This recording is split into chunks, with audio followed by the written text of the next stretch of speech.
With the Carolina Panthers, Dan Morgan and Dave Canellis is selecting of Xavier Leggett in the 2024 NFL Draft's first round, it marks the third time in 4 drafts that the Panthers have selected a wide receiver in the second round.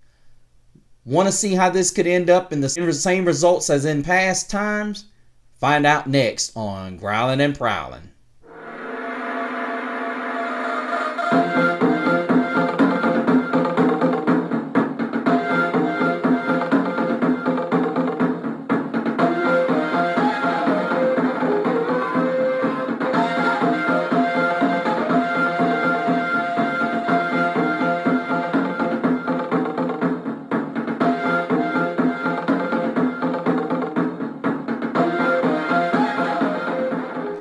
Welcome back, you guys. Thank you so much for joining us yet again. I am, of course, Mr. CeeLo here, back at you again for the growlings of the Carolina Panthers. Had the 2024 draft, and guys, I'm here to tell you I'm not all thrilled about what I saw. There are people that are saying, oh, we're starting a new culture and so on and so forth. That's all fine, well and good, but I'm going to be honest with you. I'm not too enthused until we can stop making the mistakes of the past. It's really tough because there are guys that come into this league and they get their opportunities thrown at them and they fail. And then you have some guys who they fight and scratch and they just cannot get their opportunities no matter how hard they try. And guys, we drafted Xavier Leggett and I'm not happy about it.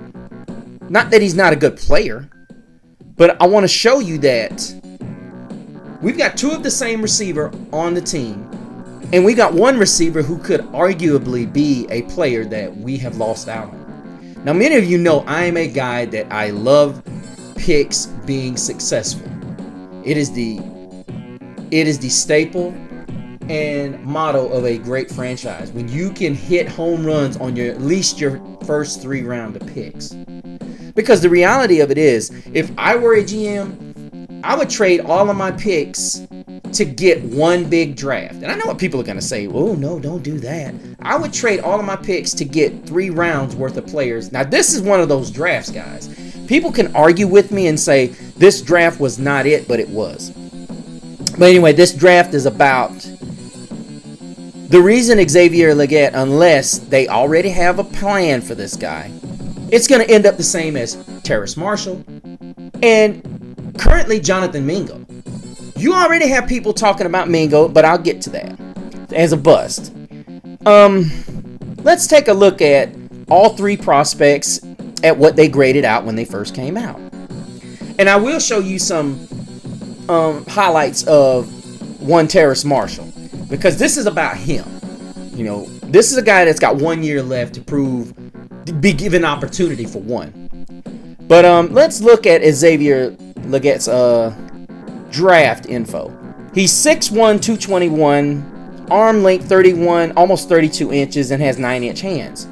He ran a 4.39 40, and of course he's 221 pounds. That's overly impressive as well. Extremely quick, has a 40-inch vertical. Now, let's compare this to, say, Jonathan Mingo. 4.46 40, 6'2", an inch taller, guys, 220 pounds, almost has 10 and 3/8 inch hands, 32 and an 8-inch arm length. Ran a 4.46 40, as I said, had a 22 reps on the bench press. That's something I forgot to mention about. He didn't do the bench press, guys.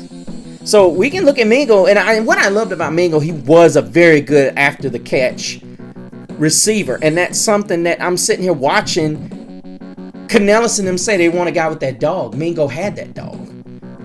So I don't know what they're talking about. And even you've had scouts that compared him to Mingo. And he's an inch taller and 1 pound, and he's 1 pound less than Leggett. But then let's look at Terrace Marshall, guys. This is the one that disappoints me the most. 6 foot 2.5, 205 pounds, 32 and 3/4 inch arms, 9.5 hands, and most importantly, guy ran. Let's see, I don't have a 40 time. Yes, I do. I have a pro day. He ran a 4.4. But then when you get him on the field, he has this Jamar Chase type ability to break away from defenders, guys. And I'm showing you a break right here where he just gets away from the defender, you guys. Look at that. Look at that. Look at how he's able to just break away from the defender, you guys. That's just great. And I've got more. And I'm doing this because I want to make comparisons, you guys. Because the reality of it is people are going to say, well, we've got Leggett now, there's nothing we can do. Well, I'm going ahead and showing you how our last regime made the same exact mistakes. Well, I'm showing you the mistakes that they make. Now, am I saying Morgan is all to blame for this? Absolutely not. He's trying to give Canellis what he has, so he has no excuses. You basically gave him 2 picks that he already has. And then on top of that, you allow him to take a running back, trade that 5th pick. And I'll get into why I have such an issue with trading up. Because it could have allowed us to get a certain player. Because right now you're hearing all over the Carolina Panthers networks and social medias and people that cover these guys that they need another corner. And you guys know who I liked. If you go watch my shows after the 2nd round, I was furious by them not taking this kid. He was that good. And my problem is when you start talking about players head to head and what they're capable of doing, you have to be sure that what you're getting is not the same thing that you already have on the roster.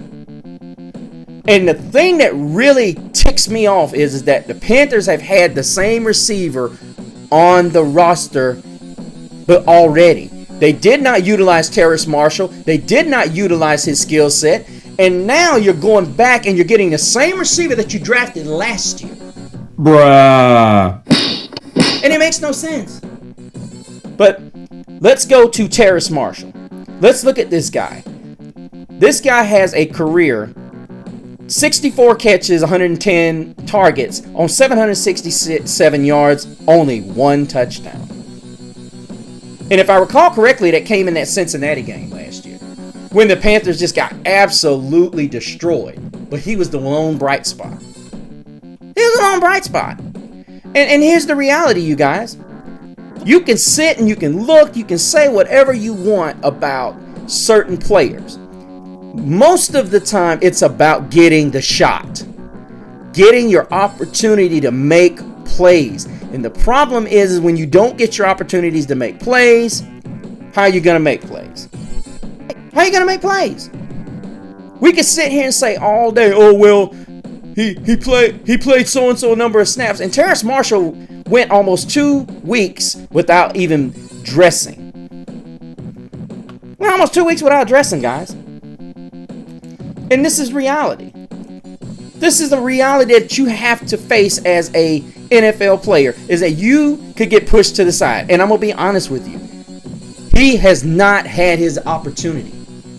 He's not had it. And people are saying he hasn't won. The fact of the matter is our OCs have been suspect. Joe Brady wasn't good when he first got here. He wasn't. People are saying, well, Terrace Marshall has not done well under Joe Brady. He's done well under... He's not been given a lot of great coaching. And people will say, oh, what about the route running? A guy like this, I don't need route running. With his size, I don't care about your route running. I really don't. And let's show you some reasons why it doesn't bother me. I really don't care about route running when it comes to Terrace Marshall. I really don't. Because I look at this right here. I look at this beautiful ability to go up and get contested balls. This is against a Ravens secondary, you guys. Ravens secondary, and that's easily pass interference. Because he didn't allow him to go up for the ball. Look at that. And guys, I'm just going to say, I'm going to be real with you. Terrace Marshall is a guy that is a talent that we have not utilized. Here's another one where we see him go up with a contested catch. Another contested catch, you guys. Yeah. And then this is where we get him open in space. Look at that. Look at that space. Look at that space. Look at that space. Sometimes you have to game plan for a guy to get that wide open. And this is the problem. There was not enough game planning, and I will honestly tell you that his separation against guys in being able to break down defenders, this is Marshall Lattimore about to show you guys that he broke down. The problem a lot of times was because he could not get open. Look at this, guys. Break, beat Lattimore because he's scared of that deep end speed. That's Marshall Lattimore, you guys. That is Marshall Lattimore he got open against. This is Terrace Marshall, you guys. Marshall Lattimore is no pushover. And I mean, the issue has been the coaching staffs that the Carolina Panthers have had the last couple of seasons. They have not had coaching staffs that understand how to draw up plays. This is why you got guys like Sean McVay, you got guys like Andy Reid that are always got that championship pedigree. Because they understand how to get guys open. They understand how to draw up plays and difference of matchups and to be able to create space for guys to get open. It's not just about guys winning off the line of scrimmage. You're asking guys that are rookies to win at the line of scrimmage. And then in Bryce Young, you're asking a rookie to say, hey, trust this guy. Now, the reality of it is, I'm going to talk about Mingo a little bit, but I want to keep throwing up Marshall's stats and his big plays. There, of course, is the Cincinnati Bengals catch over the top. I mean, this was just a phenomenal grab. This is a guy that can make the big grabs. And the thing that really frustrates me with a lot of people is they want to say that he's a disappointment for whatever reason they want to say he's a disappointment and this, that, and other. We could say Kyle Pitts of Atlanta is a huge disappointment, but I'm not going to say that. You want to know why? You want to know why I'm not going to say he's a huge disappointment? Because Atlanta has not utilized him correctly. We should be disappointed with the coaching staff because you come in here and Adam Thielen is given the keys to the receiving room. I get that.